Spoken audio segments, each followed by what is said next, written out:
বলে ভাই তুমি তো নামাজ পড়োনি ঠিকঠাক, কেন? তোমার কপালে দাগ নাই। আচ্ছা সব নামাজির ভাই কপালে দাগ আছে, তাহলে কি করে বুঝবে নামাজ পড়েছে কি পড়ে নেবে? যাও বাড়ি যাও, বাড়ি যাও, আগে ভালো করে নামাজ পড়ে আসো, তারপরে তুমি কি করবে? জায়গার অভাব, চাইন ভাই এগিয়ে এসেছে, মুসলমানকে জায়গা দিয়েছে, মসজিদ করো। এটা আমাদের ইতিহাস তো নাকি? এটা তো আমাদের ঐতিহ্য।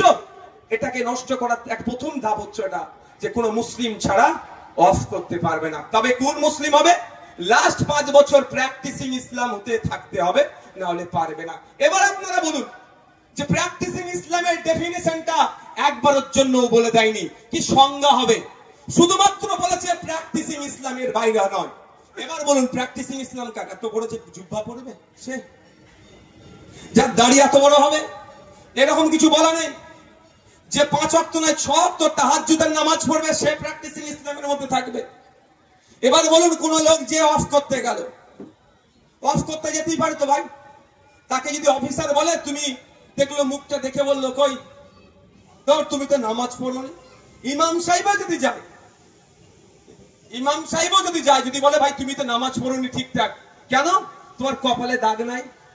আচ্ছা সব নামাজির ভাই কপালে দাগ আছে, তাহলে কি করে বুঝবে নামাজ পড়েছে কি পড়ে নেবে? যাও বাড়ি যাও, বাড়ি যাও, আগে ভালো করে নামাজ পড়ে আসো, তারপরে তুমি কি করবে? অফ করবে। সেই ইমাম সাহেব রাগের বাড়িতে গেল, আমাদের কথা বাদ দেন, আমি ইমাম সাহেবের কথা বলছি। 2,500 টাকা মাইনে দিতে তাকে আমরা একদম তার জান খেয়ে ফেলবার ভাব করি। গজব আমাদের উপরে এমনি আসছে, আমাদের ভুলের জন্যই আসছে।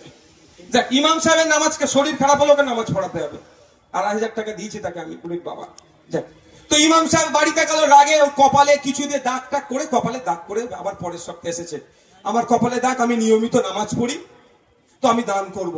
যদি অফিসার বলে এবারে 29টা রোজা গেল, আপনি 4টে ছেড়ে দিয়েছেন, 25টা রেখেছেন, ঠিকঠাক মুসলমান আপনি নয়, আবার 5 বছর পরে রোজা রেখে আসবেন, কিছু করতে পারবেন? পৃথিবীতে কোনো মেশিন আছে আমার গায়ে লাগিয়ে বলতে পারবে রোজা রেখেছি কি রাখিনি, কটা রোজা রেখেছিল বলতে পারবে? তাহলে আমি যে অফ নতুন ভাবে করতে যাব, তাহলে আমার সাথে বৈষম্য হচ্ছে। সংবিধানের 15 নম্বর আর্টিকেল কি বলছে?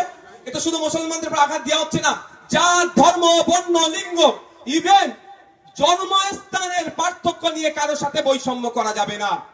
হিন্দু এন্ডোমেন্ট অ্যাক্ট, আমার হিন্দু ভাইদের মন্দির ধর্মস্থানের সম্পত্তি রক্ষার্থে ঠিকঠাক দেখভালের জন্য হিন্দু এন্ডোমেন্টস অ্যাক্ট আছে। সেই অ্যাক্টে কি বলা আছে?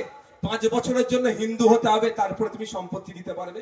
খ্রিস্টান ভাইদের গির্জার সম্পত্তি রক্ষণাবেক্ষণের জন্য আইন আছে দেশে, তো ওই আইনের মধ্যে কি বলা আছে? যে 5 বছর ধরে আপনাকে প্র্যাকটিসিং খ্রিস্টান হতে হবে, তারপরে আপনি সম্পত্তি দান করবেন।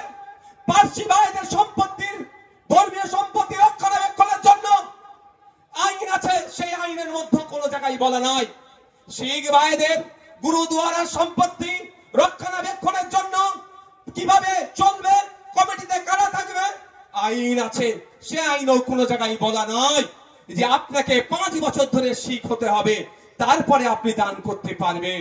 যদি কোনো ধর্মের জন্য শুধুমাত্র ইসলাম ধর্ম ছাড়া অন্য কোন ধর্মের বিষয় যদি এটা বলে থাকে, সংবিধানের 15 নম্বর আর্টিকেল অনুযায়ী মুসলমান ধর্মে যারা ইসলাম ধর্মে বিশ্বাসী তারা বৈষম্যের শিকার হচ্ছে। তাই আজকে আমরা এই ধর্মমঞ্চ থেকে দাঁড়িয়ে দেশের প্রধানমন্ত্রীকে বলতে চাই, আপনি হয়তো সংখ্যার জোর দেখিয়ে আপনি পার্লামেন্টের উভয় কক্ষ থেকে বিল পাস করিয়ে নিয়ে আইনে পরিণত করতে চাইলেও আমাদের দেশের সর্বোচ্চ বিচার ব্যবস্থা সুপ্রিম কোর্টে আমরা মামলা করেছি, আমরা আইনের মাধ্যমে আপনার ওই সংখ্যার ভারীকে আমরা পেনের খোঁচায় আমরা দুর্বল করব। সংবিধান দিনের শেষে জিন্দাবাদ হবে।